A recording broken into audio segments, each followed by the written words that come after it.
porque podría quizás concretarlo mucho más sobre aspectos específicos de la agricultura de Castilla-La Mancha. Gracias.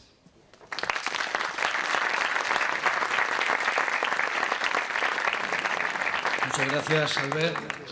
Ya han visto que todo está en marcha, que todo está en revisión y además las líneas principales de los trabajos que está desarrollando Albert Massot en ese equipo de trabajo del Parlamento Europeo, bueno, pues ya ve claramente por dónde se puede avanzar, teniendo en cuenta que, lo ha dicho él aquí, puede que haya una prórroga presupuestaria por todo el problema que genera en este momento el Reino Unido. Pero también ha dicho una cosa que va a ser la percha con la que le dé paso a mi amigo Tomás, y es el pago verde. El pago verde se impone. Acabas de decir, Albert, que quizá si hoy representa el 30% del presupuesto podamos estar hablando en breve, en la próxima reforma, de hasta el 50%. Pues esa es la pregunta que dejo en el aire para la presentación, que yo creo que trae mucho tinte verde hoy de Tomás. Adelante. Gracias. Está por ahí, ¿no? Ay, gracias. Bueno, es un placer estar aquí y encontrarme con amigos y compañeros de muchas batallas perdidas generalmente y alguna ganada felizmente. Voy a ser muy rápido en la primera parte, recordar cuáles eran los tres elementos principales del debate que hemos tenido de la PAC post 2014 y que yo creo que son los que nos van a inspirar para lo que viene luego. Tres grandes temas: convergencia interna, o sea, el principio y el final de las referencias históricas, el verdeo de las ayudas y el equilibrio de la cadena alimentaria. En esto España lo tuvo siempre muy claro. Yo una cosa que digo a mis queridos amigos: España hizo todo lo posible para que todo cambiara, para que no cambiara nada. Y yo digo, coño, para una vez que el PP cumple su programa electoral no le vamos a regañar. Claramente no hicieron nada sorprendente y la política que siguió fue... Hay excelentes razones, en las cuales no voy a entrar, para justificar esta posición, pero el hecho es que fue una política conservadora en lo máximo. El famoso tema de la tarifa plana, nunca ha habido una propuesta comunitaria de tarifa plana, es un invento que hizo,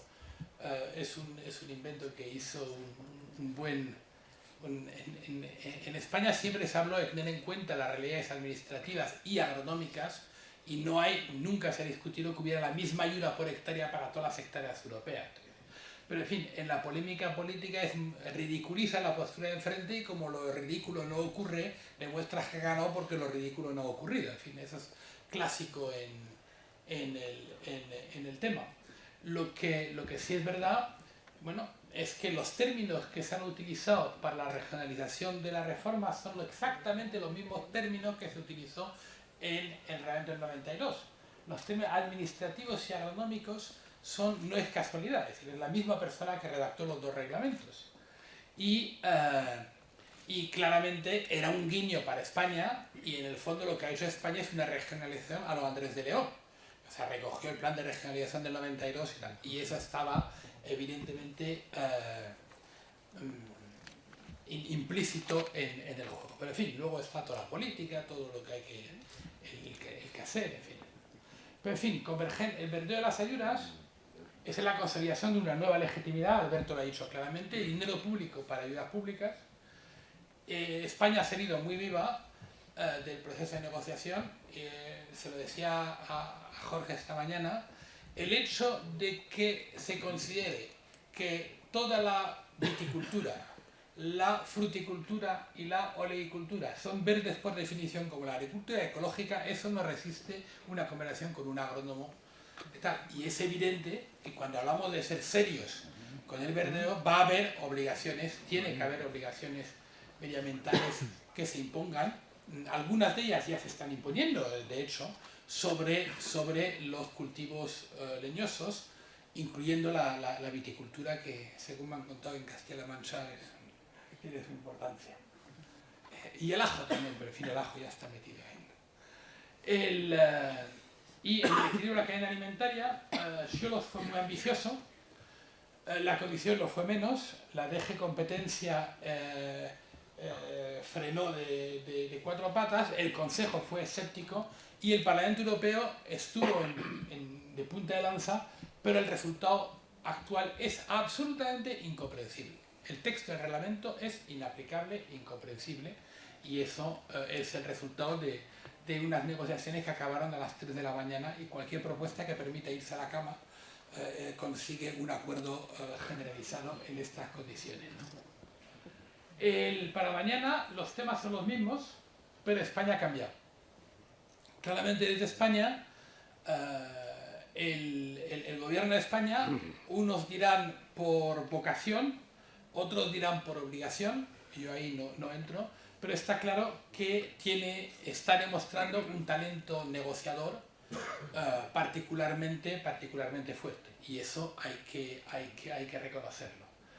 La reflexión ha avanzado, lo de la COP21 habló Albert, está claro la legitimidad y dinero público para bienes, pues decir, ¿cómo explicar a la sociedad que se reúnen los agricultores? Por el servicio que están brindando a la sociedad manteniendo el medio ambiente. Eso es algo que se puede entender. Hay que ser serios, evidentemente, pero se puede entender y se puede explicar. Y yo creo que esto, la idea está avanzando. De hecho, Isabel García Tejerina, nuestra ministra, ha propuesto, y lo ha dicho, diálogo importante sobre los distintos temas, PAC cadena, y desde el Ministerio hay una clara comprensión de la necesidad de tener en cuenta medidas agroambientales. Yo estoy convencido de una cosa, lo que no sé si ocurrirá en el 2020, en el 2023, en el 2025. Aquel agricultor que no participe activamente en la adaptación al cambio climático y asuma responsabilidades medioambientales, si respeta la ley, podrá seguir cultivando, pero sin dinero público. Porque el Estado tiene que apoyar a un agricultor que no se compromete a ser un actor de la necesaria adaptación y tal al cambio climático, que no se compromete a asumir compromisos. Habrá que discutir qué compromisos, habrá que negociar, pero que sea un actor de la gestión del territorio y de la... A medio plazo, para mí está muy claro. No creo que en el 2020 lleguemos a tanto, pero la tendencia está clara. Generalmente me he equivocado en los plazos, pero no me he equivocado en las tendencias. En los tres temas, España hay que reconocer que es puntero. En el agricultor activo, por ejemplo, España ha intentado ir lo más allá posible dentro de un marco reglamentario. Claro, el reservar las ayudas a aquellos agricultores que son activos, que producen sin que la ayuda esté ligada a la producción, hay que ser muy hábil jurídicamente para encontrarle la solución. Y bueno, la solución que hay es una solución bastarda y tal, pero en fin, está en punta de lanza. La cadena alimentaria, está claro que la ley española es la más adelantada que hay ahora mismo en Europa. Y se firmó el Código de Buenas Prácticas Agrarias, de buenas prácticas de la cadena alimentaria. Yo también me tengo que pasar de política agraria a política alimentaria, tengo que cambiar mi chip. Es un paso adelante importante. Habrá, como todas las leyes, dentro de X años, que darle un vuelto, hacer un análisis, una evaluación, ver lo que ha funcionado, lo que no ha funcionado, mejorar, pero en fin, estamos al límite de lo que la reglamentación comunitaria hoy en día permite, y de hecho muchos miran a España como un caso a seguir. Y en seguros agrarios exactamente lo mismo. En seguros agrarios somos el país más avanzado en todo lo de seguros agrarios, y bueno, es un tema extremadamente complejo, pero en el cual la idea de un seguro de rentas pues está avanzando. Seguramente habrá que hacer primero un caso piloto antes de generalizar, porque tal, pero en fin, es una idea en la cual España está adelante, y me consta que también el Ministerio está muy sensibilizado. Hay unas declaraciones de Isabel García Tejerina sobre ese tema que yo creo que indican una fuerte sensibilidad. Es decir, España es puntera y está cambiando, y yo creo que son buenas noticias para el debate. En cadena alimentaria hay dos temas. Primero, clarificar el texto actual. El texto actual dice al principio que las organizaciones de productores pueden ajustar en cantidad y en calidad la oferta a la demanda, con lo cual se permite intervenciones cuantitativas en el mercado, y más adelante reserva la gestión del mercado a algunos casos excepcionales en algunas circunstancias excepcionales. Los dos artículos son contradictorios. Entonces, independientemente del gran debate político, tiene que haber un reglamento, tiene que tener una explicación. Por lo tanto, sin cambiar el equilibrio político, hay que conseguir que este reglamento, esta contradicción desaparezca. Esa es la primera fase. La segunda fase es que, en mi opinión, el libre mercado no puede ser el libre zorro del libre gallinero, y por lo tanto seguramente habrá que mover el cursor de política agraria a política de la competencia para permitir que los productores, sin que haya abuso de posición dominante, el día que los productores de vino sean capaces de abusar de la posición dominante en el mercado, ya veremos, queda margen. Sin que haya abuso de posición dominante, pues puede haber un necesario diálogo. Yo insisto mucho, no estoy llamando a la lucha de clases entre el comprador y el vendedor, que no tiene sentido, pero sí una negociación que tiene que ser una negociación de colaboración. Hay actores en toda la cadena alimentaria que están entrando en esta dinámica, el Código de Buenas Prácticas es un buen ejemplo, hay otros que se resisten, y bueno, pues habrá que cuando se resisten, pues habrá que usar la fuerza bruta, o sea, habrá que permitir que haya negociaciones con argumentos. Y esto es un tema.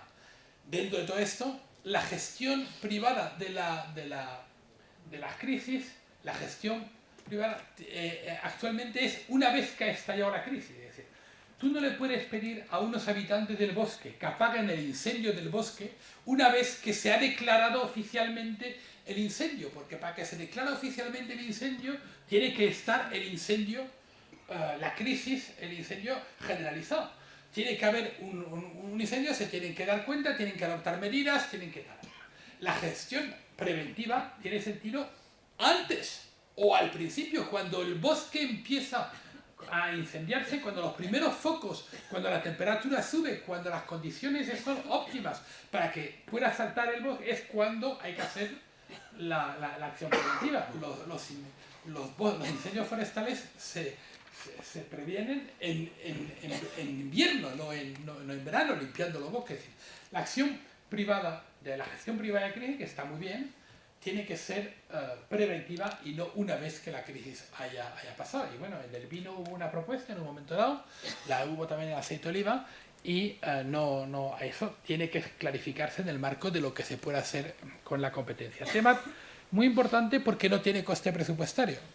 Yo me acuerdo mucho de Tierno Galván, algunos que están aquí jóvenes ni siquiera la han oído hablar, otros nos acordamos de él. Y Tierno Galván un día dijo: yo con todo lo que no tiene coste presupuestario soy muy radical. Y yo creo que, bueno, en lo que tiene coste presupuestario, cuando no hay dinero y los duros que hay que gastarlo como se pueda. Pero en lo que no tiene coste presupuestario hay que ser imaginativos y radical, en el sentido de ponerse en entredicho y de buscar soluciones. Gestión de riesgos. Hay una cosa muy clara. Hoy en día, con las ayudas directas, los agricultores que reciben ayudas, que no son todos, tienen, si el año ha sido bueno, las ayudas, y si el año ha sido malo, las ayudas. Los años que ha sido bueno, las ayudas, pues son bienvenidas, por supuesto, pero no son prácticamente necesarias. Los años que son malos, las ayudas son insuficientes. Y esto se llama, yo creo que para los agricultores profesionales, y recojo la idea de Albert, los pequeños agricultores y tal, que son importantes en muchos países, en Rumanía, en Bulgaria, en Polonia, en una parte de España, ¿por qué no? Estos hay que darles cariño y mimo y tal, en fin, esa actividad social, es lo que uno quiera, siempre y cuando sean agricultores, por supuesto. Y luego están los agricultores profesionales, que son responsables del 80-90% de la producción. Muy bien, estos, yo creo que ahí el tema de la gestión de riesgo es una solución muy interesante. Ahora bien, no nos hagamos ilusión, el dinero que pueda financiar a nivel comunitario la gestión de riesgo va a ir en detrimento de las ayudas directas. Hay un deal, y si hay alguien de los sindicatos agrarios en esta sala, pues tendréis que plantearos cuál de las dos soluciones. Yo creo que globalmente la solución de ayudar, de permitir ayudar a los agricultores realmente en los años en que se necesita, me parece más sensata que la situación actual, pero evidentemente es un tema a discutir. El la propuesta que nosotros hemos hecho al Parlamento Europeo, un estudio que hemos desarrollado, el Centro de Gestión de Riesgos que tenemos en Madrid, es permitir a los Estados miembros que quieran, porque hay países en los cuales no es posible y países que son muy reticentes, que una parte de las ayudas directas lo paguen como un bono al agricultor para hacer frente a los seguros agrarios. ¿Quién va a coger un seguro agrario? El agricultor activo. Con lo cual, a partir del momento que entras en la dinámica de coger, te resuelves toda la... o sea, en lugar de que la administración vaya a la casa y capture al agricultor activo con un lazo, los agricultores activos dan un paso adelante, tomando el seguro, porque no te vas a asegurar si no eres activo. Dan un paso adelante y la administración lo único que tiene que hacer es decir, ay, pues mira, estos, los que han dado un paso adelante. Con lo cual es una simplificación, yo creo, bastante lógica y que permite dar prioridad a los agricultores profesionales. Pero evidentemente el sector tendrá que aceptar que la financiación de los seguros que haya, si hay sistema comunitario, pues si hay dinero que viene de Bruselas, tiene que ir en detrimento de las ayudas directas. No hay que hacerse ninguna otra ilusión. Bueno, último tema en cuanto al Brexit y compañía. Yo creo que para el 2020, yo no creo que haya prórroga presupuestaria, porque sería extremadamente complejo. O sea, en eso, Albert, no estamos de acuerdo. Por todos los temas de programa de desarrollo rural, programas regionales y tal, prorrogar un programa por 2 años puede plantear muchísimos problemas. Yo creo que va a haber un acuerdo presupuestario en el Brexit, un acuerdo presupuestario puro y duro, que la postura, el primer papel que circula de Alemania es mantenimiento del presupuesto comunitario menos contribución neta británica. O sea, los alemanes no están dispuestos a pagar más, siguen pagando lo mismo, el mismo presupuesto, le quitas lo que la contribución neta británica, que no me acuerdo si son 10.000 o 7.000 o 8.000 millones al año, y esto se lo quitas a todas las partidas por igual, o les quitas más algunas partidas que otras, y si lo van a quitar más algunas partidas que otras, es muy probable que las partidas que más esté la agricultura. Y esto no va a dar pie a muchos cambios de fondo de política agraria. En cambio, en los aspectos que no tienen coste presupuestario, yo creo que ahí sí que se puede avanzar, un poco para que sirvan de compensación a este posible congelación o recorte.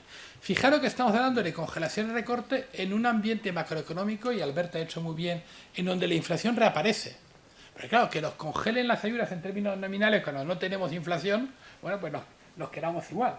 Si ya estamos en inflación del 1,6, 2%, evidentemente esto tiene sus consecuencias sobre el bolsillo. Y luego, en el marco de una revisión a medio plazo, ahí sí que vamos a tener tiempo para hablar más seriamente del tema. Último apunte, simplificación, es la palabra de moda. El primer documento de la Comisión, la ventaja de tener memoria histórica y de habérselo leído, el primer documento de la Comisión en donde dice que se están ya consiguiendo efectos reales de la política de simplificación de la PAC que ha implantado la Comisión es de 1975. Cuando un político no sabe qué hacer, habla de simplificación. La simplificación no es una política. La simplificación es evidentemente nadie quiere complicar la vida inútilmente. No sustituye un proyecto y una visión de agricultura. Ese es el cómo, pero no es el qué. Y yo creo que de lo que se trata, y muchas veces cuando se habla del cómo es porque no se sabe qué coño decir del qué. Entonces, por eso digo que en este contexto no espero que haya cambios esenciales de política. Sí, quizás, seguramente en el contexto COP21 pueda haber una discusión fuerte en torno al verdeo, en torno a los bienes públicos, aunque en mi opinión los grandes cambios se producirán en la revisión a medio plazo de las próximas perspectivas financieras, que es el 2023-2024. Eso no quiere decir que haya que esperar, hay que ser partícipes, y en eso hay que decir que España y el gobierno del Estado está correctamente, empezando desde hoy un proceso de reflexión y de diálogo. Van a convocar una conferencia, aparentemente han anunciado, en el primer trimestre, en fin, yo creo que al menos en el primer semestre de este año, para ir avanzando ideas sobre el tema, y yo creo que es una buena cosa. Y bueno, Paco, vuestro consejero, en este primer trimestre puede tener un papel muy útil, porque bueno, el tener un consejero que sabe leer y escribir puede ser útil en este contexto. Muchas gracias.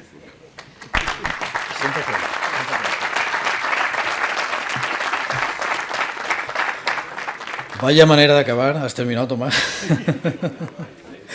Yo creía que eso era evidente en todos los responsables públicos, evidentemente.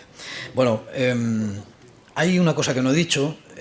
Toda esta jornada, por la trascendencia que queremos que tenga, se está emitiendo en directo a través de las redes sociales. En este momento, las personas que no han podido venir hasta aquí, si entran en el Facebook de CM Media, estarán viendo en directo todo lo que está pasando. Y como decía al principio, que queremos que esto sea muy participativo y no solamente estemos aquí tomando apuntes, porque ya nos han dejado muchísimas pistas que algunas posiblemente empezarán a generar dolor de cabeza.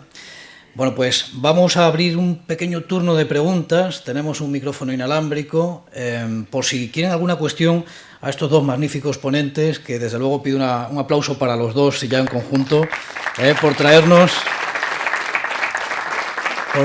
tantas ideas que están sobre la mesa allí a tantos kilómetros de aquí. La jornada, a continuación, vamos a tener un café. En cuanto resolvamos 2 o 3 cuestiones, si se animan a preguntar, y si no, preguntaré yo. Habrá un café aquí ahora a continuación y luego compondremos la mesa de debate, de intercambio de impresiones con las organizaciones agrarias, que alguna, por los gestos que he visto, están un poco asustadas por aquello de que las ayudas directas previsiblemente podrían bajar si todo va por la senda que habéis dicho esta mañana aquí. La mesa de debate estará también el consejero de Agricultura, que se incorporará a continuación a este acto. Y terminaremos con un broche, yo creo, al margen de la jornada de la PAC, que es la entrega de los premios Generación Agro. Ya saben todos ustedes, sabéis todos vosotros, que este año Castilla-La Mancha Media apostó por alentar a nuestros jóvenes para que presentaran sus propios proyectos emprendedores y pudiéramos visualizar a través de un medio público como este que tenemos ahí el relevo, que existe y que quizá va ganando en intensidad.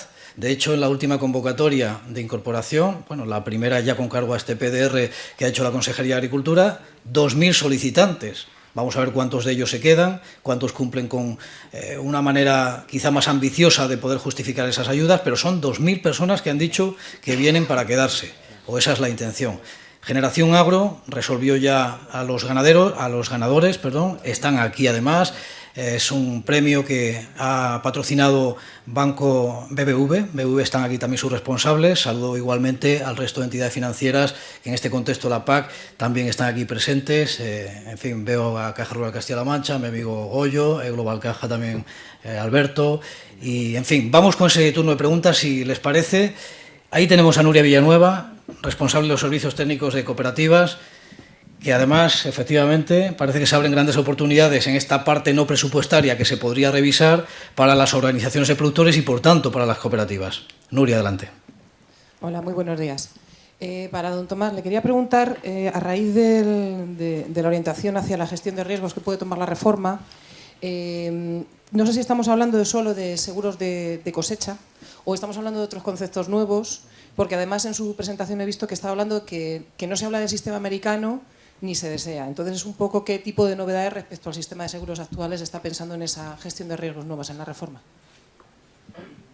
Bueno, rápidamente, no, lo que estamos hablando es seguro de rentas. O sea, estamos hablando, es la gran asignatura pendiente. Los otros seguros, España con razón, yo creo, viene defendiendo que en el marco del sistema actual es posible conseguir un sistema de seguros clásicos, digamos, bastante eficiente. Hay problema presupuestario, lo hemos visto este año siempre en un contexto, pero globalmente yo creo que España hace bien diciendo no quiere que la Comisión meta sus pecaminosas manos y aún más pecaminosos ojos en el sistema español, que funciona globalmente y correctamente, aunque haya que ajustar a diestro y siniestro algunas cositas. No, estamos hablando de seguro de rentas. Es un tema complejo porque el seguro de rentas es una novedad. Pero ahí yo creo que desde el Ministerio hay la voluntad de avanzar, quizás con un proyecto piloto primero, para hacer hubo un intento sobre la patata, pero no funcionó muy bien, de avanzar prudentemente, pero seguir siendo la puntera de Europa. Gracias. Hay más preguntas. Pasamos el micrófono a Juan Carlos Bermejo, de la Sectorial de Herbáceos de Cooperativas. Buenos días. Vamos a ver, yo creo que, bueno, estoy de acuerdo con la idea que ha planteado Tomás de que un agricultor recibirá ayudas por los bienes públicos que pueda producir. Pero creo también que sería interesante hacer una definición exacta de los distintos bienes públicos, porque quizás en unas zonas un bien público no tenga ninguna importancia y en otras sí lo tenga. Me explico. El otro día daban una noticia que, por ejemplo, la provincia de Ciudad Real está disminuyendo su población en un 4%. España tiene zonas dentro del territorio con una demografía tan escasa que a lo mejor solamente el hecho de que haya agricultores en una zona es un bien público. En otras zonas será un bien público, será un control medioambiental, etcétera, etcétera. Pero yo creo que no estaría mal que la Unión Europea hiciese una lista y una definición exacta de bienes públicos que se pueden aplicar en cada país. Eso es todo. Podéis contestar y aclarar, Albert. Bueno, ha habido muchos intentos, lo que pasa es que es difícil y bueno, es imposible que la Comisión decida sobre los bienes públicos que cada país pueda. Se puede hacer un listado más o menos flexible y a partir de ahí, dentro de este menú, cada uno. Ahora bien, tampoco no hay que generalizar mucho la definición de bienes públicos. Es decir, si despoblamiento es un bien público, bueno, es que podríamos llegar a muchas.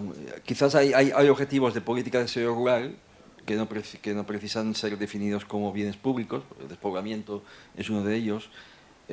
Por el contrario, a veces es verdad que hay una tendencia por los académicos de circunscribir los bienes públicos a los temas medioambientales, y eso es verdad, pero por ejemplo los fallos de mercado podrían ser un bien público, atajar los fallos. Es decir, que hay un debate a plantear, pero yo creo que en cualquier caso la flexibilidad va a ser la norma para esto.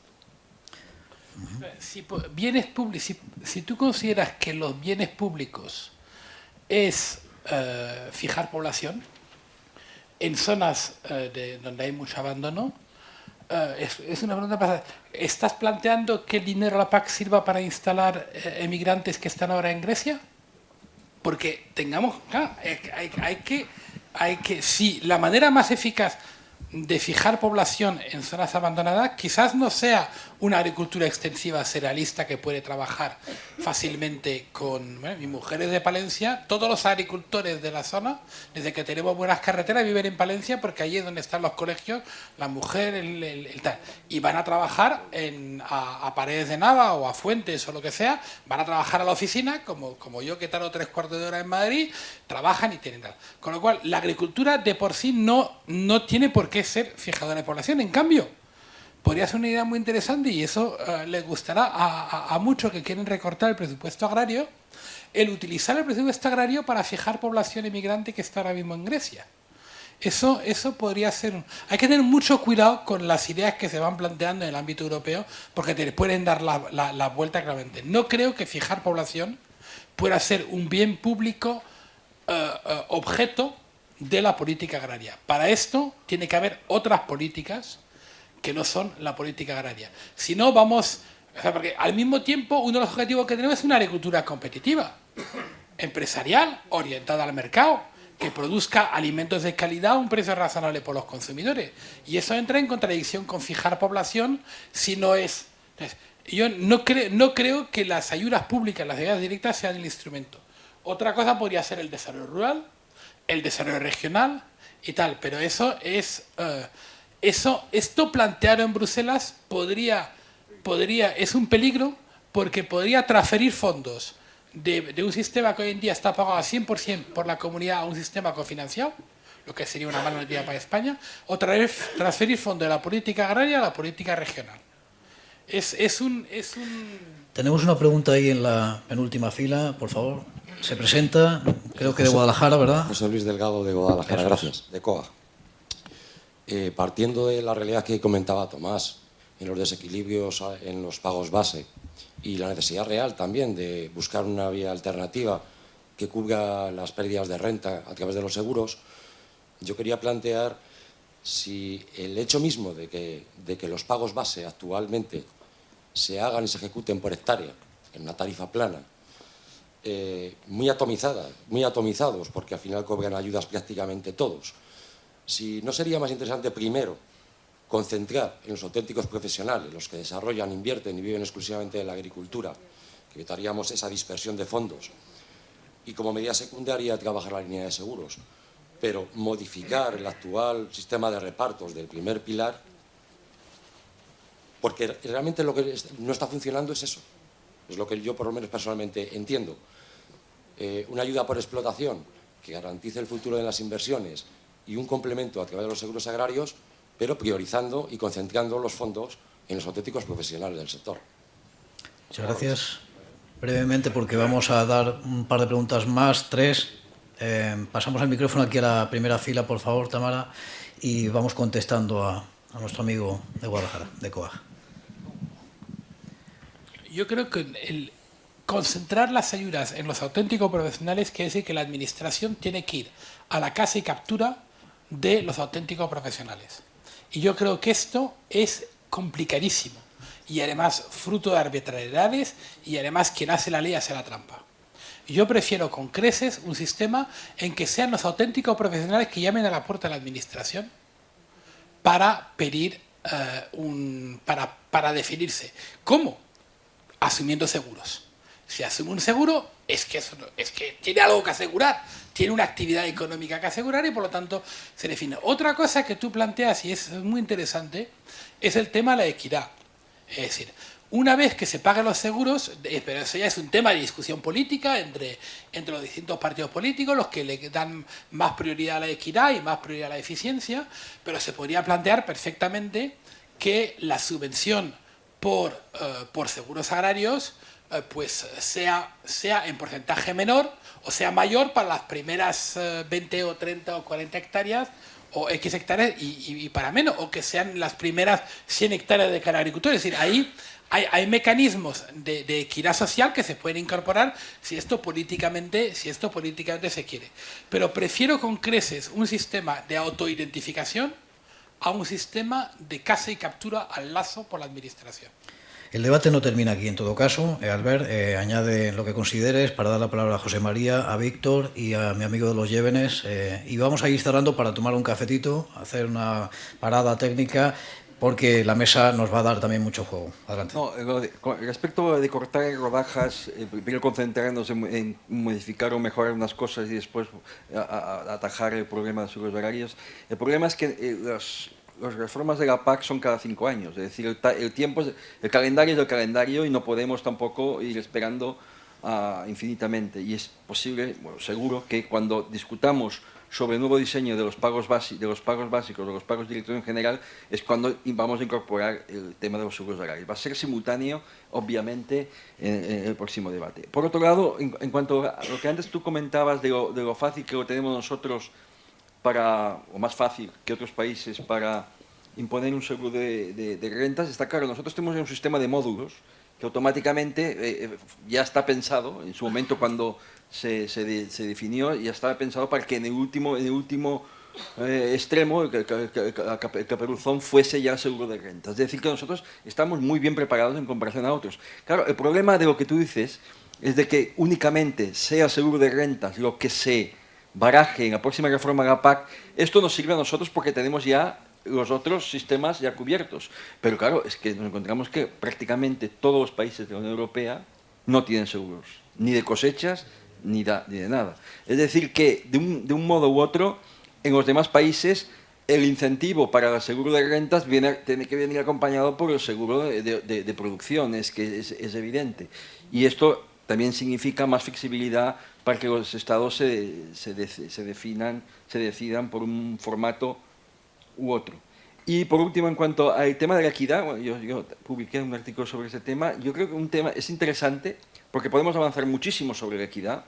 De hecho, a partir de la equidad podemos liberar dineros que podrían facilitar una redistribución de presupuesto en favor de gestión de riesgos, etcétera, etcétera. Es evidente, podemos poner techos a ciertos tipos de exportaciones, por dimensión, etcétera, etcétera. Pero claro, el problema es que no solo estamos hablando de equidad, que va ligado a la eficiencia y a la competitividad, sino también estamos hablando de bienes públicos. Y podemos encontrarnos que quizás, bueno, al menos los estudios dicen, que las grandes exportaciones son las que más bienes públicos procuran. De tal forma que quizás tengamos cada vez más un sistema de apoyo a bienes públicos donde la redistribución deba ser limitada y una parte de apoyo económico en donde la equidad tenga un papel mucho más importante. Pero esto va a ser un elemento dual de futuro apoyo agrario que habrá que contar. Vamos a hacer una cosa para que vayamos bien de tiempo. José María lanza la pregunta a Víctor Yuste de Foro Interalimentario, por cierto, que también está en el patrocinio del premio Generación Agro, que me olvidé antes. Y lanzamos la pregunta de Cipriano y las contestamos, si es posible, lo más breve, porque el café está caliente y no quiero yo que se enfríe.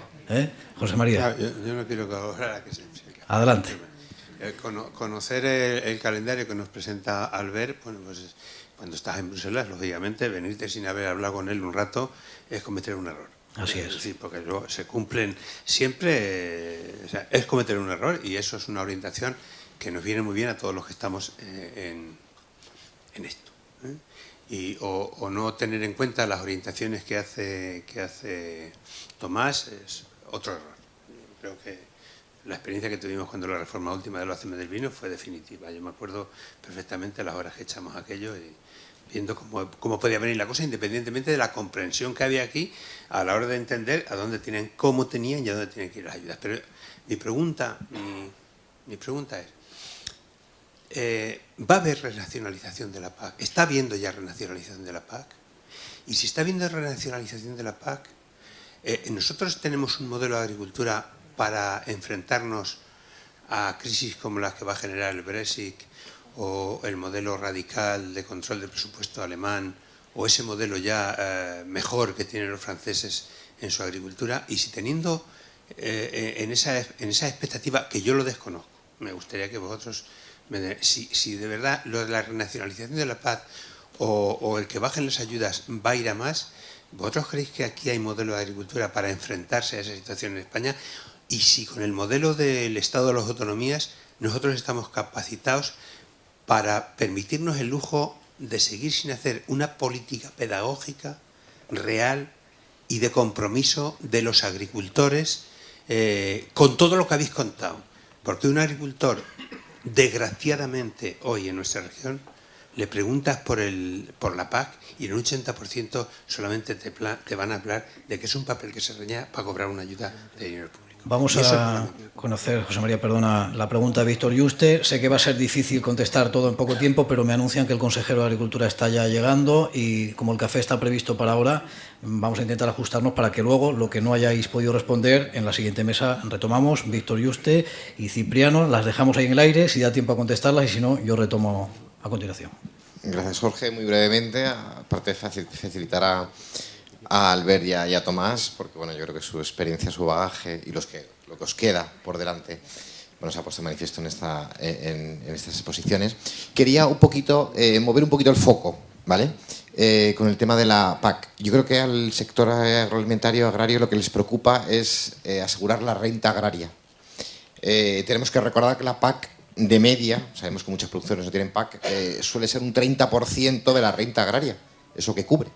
El otro 70% de la renta del agricultor y el ganadero procede del mercado.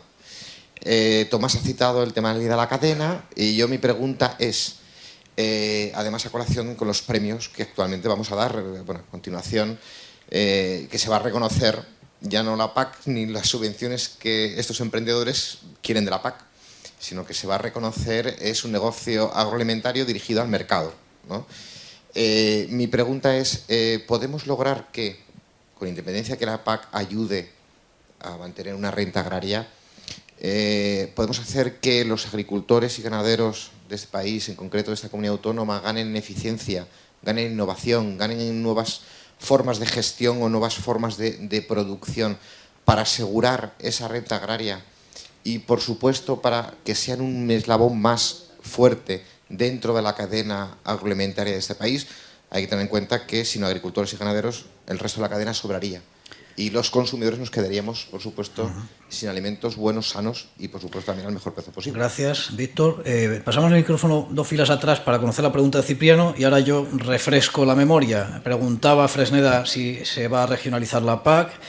Víctor apuesta por plantear el debate de cómo se va a apuntalar esa eficiencia en la futura política agraria. Cipriano, adelante. A ver, yo soy agricultor nato de toda mi vida y mi pregunta es referente a los seguros. Yo he venido asegurando mis almendros muchos años atrás y me aseguraban 700 kilos por hectárea. Llega el 2015, soy capaz de tener más de 1.500 kilos por hectárea, con ello asegurado. A partir del 2016 y el 2017, o sea, para esta campaña que estamos, me aseguran nada más que 300 kilos. Eso es ridículo. Para mí 300 kilos, después de haber tenido 1.500 kilos en el 2015, ¿cómo voy a hacer seguro de esa manera? Eso es tirar el dinero. Me cuesta muy poquito dinero, pero con eso no va a ningún lado. Vale. Porque es que de lo que te aseguran, te pagan, lo sabrán ustedes, al 70%. O sea, el 70% de 300 kilos nos quedamos el nada y menos. Vamos con las respuestas. Entonces, perdón un momento. Entonces, yo tengo el seguro hecho con la idea de que me tienen que ampliar kilos, digamos. Me han hecho revisión para ver si me amplían. Con la condición de que si no me amplían esto, pues que yo rompo el seguro. O sea, que no voy a ningún lado.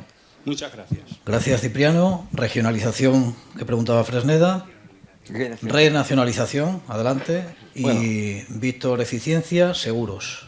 Bueno, seamos por favor, claros. Muy breves. Seamos claros. En la Unión Europea no hay nadie, incluso los más euroescépticos, que hablan de renacionalizar la PAC. Lo que pasa es que habría que ver la interpretación que le damos del contenido de esta palabra. Para mucha gente, por ejemplo, aumentar la cofinanciación significa renacionalizar, y no es verdad. Es una pura mentira.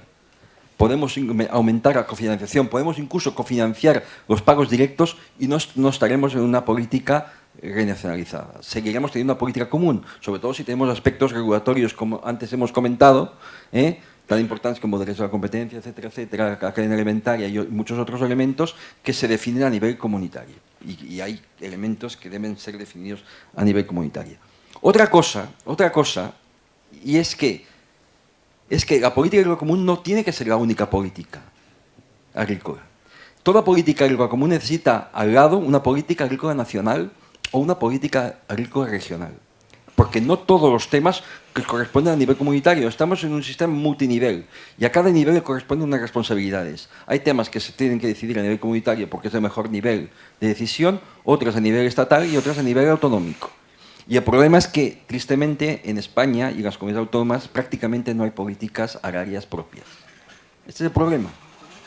Y hay responsabilidades que están ahí y se están, digamos, asignaturas pendientes que se están heredando, porque no hay políticas propias, mercado fundiario, la concentración de cooperativa, etcétera. Hay 20 jóvenes agricultores, hay cantidad de elementos que son responsabilidad de las autoridades nacionales y ahí necesitamos políticas propias. Yo a Víctor le diría si se puede, por recoger un... y la prueba lo tenemos con la reforma del vino. O sea, se ha garantizado el sobrepresupuestario, o sea que no, desde este punto de vista los productores globales de vino no han perdido dinero, pero en cambio se ha cambiado completamente el modelo y yo creo que Castilla-La Mancha es la prueba de que la reforma del vino ha sido un éxito económico, comercial, con dificultades, por supuesto. Pero yo creo que hemos pasado de un sector que pensaba en hectogrados a un sector que piensa en exportar vino. Y de hecho vemos como además los últimos datos que he visto del precio medio del valor de la exportación hemos subido unos céntimos. Bueno, es decir, las cosas están ahí. Yo creo que se puede y se debe y se hace. Y yo creo que hay que seguir con esto. Sobre el tema de los seguros, evidentemente hay mucho... Yo no puedo entrar en el tema de los 300 y de los 600. Yo creo que hay en la jornada que se montó en el Ministerio de Seguros había algunas cuantas ideas que me parecían claves. Una de ellas es que el coste del seguro no puede superar un cierto porcentaje de los ingresos de la explotación, porque para que el agricultor tenga interés. Con lo cual, esto es un primer factor. Hubo discrepancia de cuál era este porcentaje, pero yo creo que sería bueno el llegar en esta visión a un acuerdo. El segundo es mantener los dos principios claves de la ley del seguro. Lo que es asegurable no es indemnizable y el que no está asegurado no puede ser indemnizado.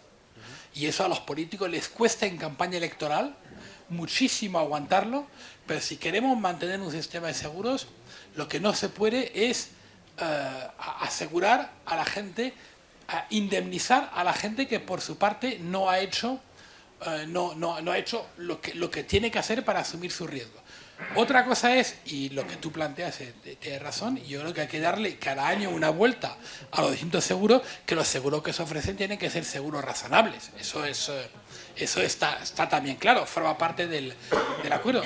Mi experiencia con la gente de agroseguro es que globalmente, a pesar de lo que cuentas esas lumbreras, que era sábado por la mañana y tal, a pesar de eso, globalmente esta gente trabaja bien y el sistema está evolucionando, con el problema que tenemos presupuestario, claro, que de donde no hay no se puede sacar, y ahí están. Pero en fin, el año pasado el Ministerio consiguió estirar el sobre presupuestario y ahora nos han prometido que iban a restablecer en los presupuestos definitivos el nivel de seguros que con el adicional que hicieron en el 2015. Que era por ver, porque no hay presupuesto, pero en fin, hay un compromiso del Ministerio. El problema que tenemos es que el éxito de la medida debería obligar al Ministerio a, si hubiera un adicional en el 2015, debería haber un adicional incluso en el 2016, un adicional en el 2017, pero claro, está el horno como está, ¿no? Bueno, pues vamos a hacer esa pausa. Antes, permítanme que les agradezca ya de antemano la gran participación aquí en este salón de CM Media. Hay algo más de 100 personas, todos y cada uno de ustedes. Muchísimas gracias en nombre de la televisión y la radio pública de Castilla-La Mancha.